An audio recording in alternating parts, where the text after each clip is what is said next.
انا آتیناک الکوثر وقال ابن عباس شانئک عدوک. شانئک کا معنی کیا ہے؟ عدو، دشمن. اور شان سے مراد یہاں نبی صلی اللہ علیہ وسلم کا دشمن ہے. اس سے مراد عاص بن وائل، ابو جہل یا عتبہ ہے. لیکن عام معنی یہ کہ قیامت تک جتنے بھی لوگ رسول اللہ صلی اللہ علیہ وسلم کے دشمن ہیں، چاہے وہ آپ کے دور میں تھے یا بعد میں آئے، وہ سب انجام کے اعتبار سے خائب و خاسر ہیں، نامراد ہیں.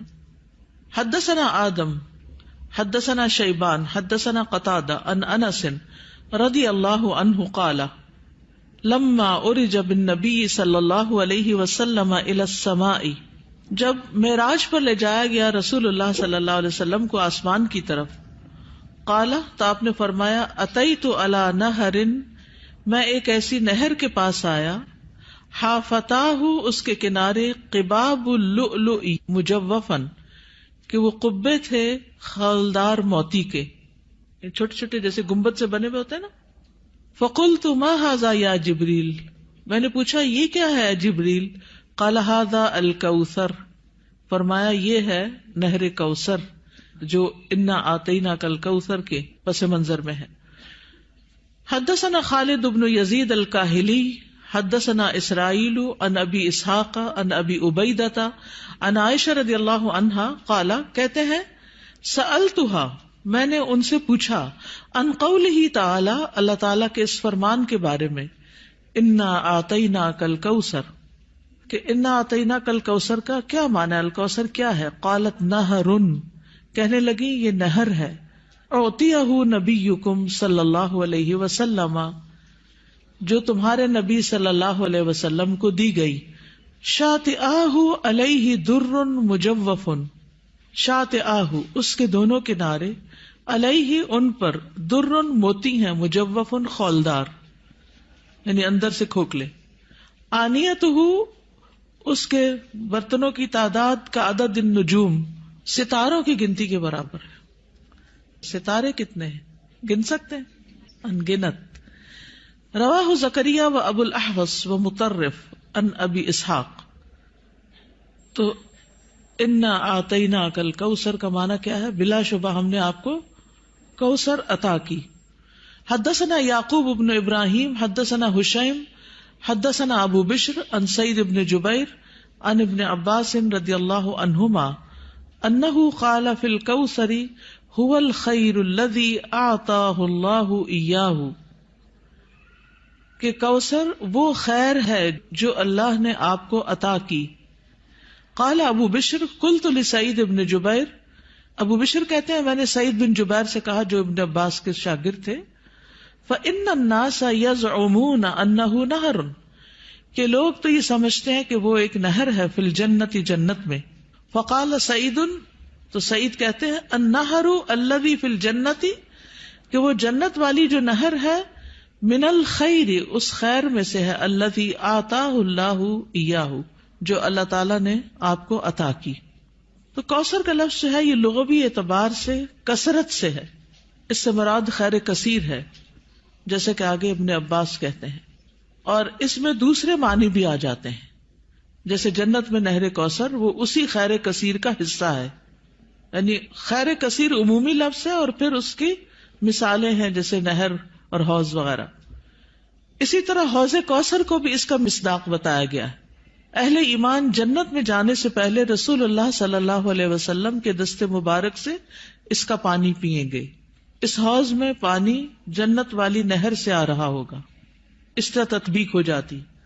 یعنی اگر کوئی یہ کہے کہ کوثر کا معنی کیا ہے، تو عمومی لغوی معنی کیا ہے؟ خیر کثیر. اور نبی صلی اللہ علیہ وسلم کو اوور آل خیر کثیر ہی عطا کی گئی تھی. اور پھر خصوصی معنی کیا ہے؟ نہر کوثر اور حوض کوثر. حوض کوثر میدان حشر میں ہے، جس سے پانی آئے گا کہاں سے؟ نہر کوثر سے. اور نہر کوثر کہاں ہے؟ جنت میں ہے. اسی طرح آپ صلی اللہ علیہ وسلم کو دنیا میں جو بلند مقام ملا اور آپ کا ذکر کثیر ہوا اور آپ کو فتوحات نصیب ہوئی، یہ سب بھی خیر کثیر میں شامل ہے. دنیاوی اعتبار سے کیا کیا ہے خیر کثیر میں شامل؟ فتوحات، بلند مقام اور ذکر کثیر. نہر کوثر کی خوشخبری سن کر آپ صلی اللہ علیہ وسلم بہت خوش ہوئے تھے. صحیح مسلم کی روایت ہے, حضرت انس کہتے ہیں کہ ایک دن رسول اللہ صلی اللہ علیہ وسلم ہمارے درمیان تشریف فرما تھے. آپ پر نیند سی طاری ہوئی, پھر آپ نے مسکراتے ہوئے اپنا سر اٹھایا تو ہم نے عرض کیا, یا رسول اللہ, آپ کس بات پر ہنس رہے تھے؟ تو آپ نے فرمایا, مجھ پر ابھی ایک سورت نازل ہوئی.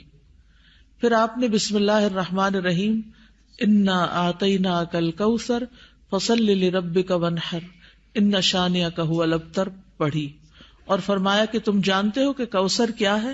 تو ہم نے کہا, اللہ اور اس کا رسول ہی بہتر جانتے ہیں. آپ نے فرمایا, بے شک وہ ایک نہر ہے, مجھ سے میرے رب نے اس کا وعدہ کیا ہے, اس میں بہت سی خوبیاں ہیں. وہ ایک حوض ہے جس پر قیامت کے دن میری امت کے لوگ پانی پینے کے لیے آئیں گے. تو حوض کوثر کیا ہے, اس کی ڈسکرپشن کے بارے میں کچھ احادیث ہمیں ملتی ہیں. ہم میں سے ہر مسلمان حوض کوثر کا ذکر تو کرتا ہی رہتا ہے یا سنتا ہی رہتا ہے, لیکن اس کی بہت سی ڈیٹیلز ہمیں نہیں معلوم, تو ان کو ذرا دوہرا لیتے ہیں. رسول اللہ صلی اللہ علیہ وسلم نے فرمایا, میرے حوض کے دونوں کناروں کے درمیان اتنا فاصلہ ہے جتنا مدینہ اور صنعاء کے درمیان ہے. پھر اسی طرح یہ سطح زمین پر بہتی نہر ہے, اندر کھڈوں میں نہیں ہے. رسول اللہ صلی اللہ علیہ وسلم نے فرمایا, مجھے کوثر عطا کی گئی, وہ ایک نہر ہے جو گویا کہ سطح زمین کے اوپر بہتی ہے. حوض کوثر کی مٹی جو ہے, آپ نے فرمایا, میں نے اپنا ہاتھ اس کی مٹی میں ڈال کر دیکھا تو وہ خالص کستوری کی تھی, یعنی خوشبودار. اس میں کنکریاں بھی ہیں اور وہ اس کے موتی تھے, یعنی سطح پر ہوتی ہے نا کنکریاں پانی کی سطح پر, تو وہ موتی تھے. جنت سے آنے والے سونے اور چاندی کے 2 پرنالے ہیں جو اس میں گرتے ہیں. یہ صحیح ترغیب و ترغیب سے, یعنی 2 پرنالے جو جنت سے پھوٹتے ہیں, ایک چاندی کا اور ایک سونے کا, وہ اس حوض میں گرتا ہے. حوض پر سونے اور چاندی کے برتن ہیں. اللہ کے نبی صلی اللہ علیہ وسلم نے فرمایا, تم دیکھو گے کہ حوض کوثر پر سونے چاندی کے آبخورے ہوں گے جن کی تعداد آسمان کے ستاروں کی برابر ہے, یا ان سے زیادہ بھی روایت میں آتا ہے. اور پھر وہ برتن جنت کے برتنوں میں سے ہوں گے. کسی نے عرض کیا, یا رسول اللہ, حوض کے برتن کس طرح کے ہوں گے؟ آپ نے فرمایا, اس ذات کی قسم جس کے ہاتھ میں میری جان ہے, اس کے برتن آسمان کے ستاروں سے بھی زیادہ ہوں گے. ستارے بھی ایسی اندھیری رات کے جس میں بالکل بادل نہ ہو. پھر وہ برتن جنت کے برتنوں میں سے ہیں. اس کا پانی ٹھنڈا, میٹھا اور خوشبودار ہے. رسول اللہ صلی اللہ علیہ وسلم نے فرمایا, میرا حوض عدن اور عمان کے درمیانی فاصلے جتنا ہے. حوض کا پانی برف سے زیادہ ٹھنڈا, شہد سے زیادہ میٹھا, مسک سے زیادہ خوشبودار, اس کے آبخورے آسمان کے ستاروں کے برابر ہیں. اور ایک جگہ دودھ سے زیادہ سفید بھی آتا ہے. آئس کریم کیا چیز ہے اس کے مقابلے میں. پھر جو ایک گھونٹ بھی پی لے گا کبھی پیاسا نہ ہوگا, اس کے چہرے کا رنگ کبھی سیاہ نہ ہوگا. سبحان اللہ, یہ تاثیر ہے اس کی. دنیا میں کئی ٹوٹکے کرتے رہتے ہیں, یہ کھا لو, وہ پی لو, یہ لگا لو تاکہ رنگ صاف ہو جائے. اس کا ایک گھونٹ پی کر انسان خوبصورت ہو جائے گا. اس نہر پر پرندے بھی ہیں. فرمایا, ان کو کھانا اس سے بھی زیادہ خوشگوار ہوگا. لیکن کچھ لوگ حوض کوثر سے محروم رہ جائیں گے. وہ کون ہیں؟ جو بدعت کرنے والے ہیں, جنہوں نے آپ کے بعد دین کو تبدیل کر دیا. آپ فرمائیں گے یہ دور ہو جائیں, دور ہو جائیں. یہ ڈسکرپشن پڑھ کے پھر شوق بڑھ جاتا ہے نا, اور سنت پر عمل کا شوق بڑھ جاتا ہے کہ اللہ تعالیٰ ہمیں اور زیادہ سنت کا پابند بنائے تاکہ ہم نبی صلی اللہ علیہ وسلم کے قریب ہو سکیں, آپ کا اتباع کریں.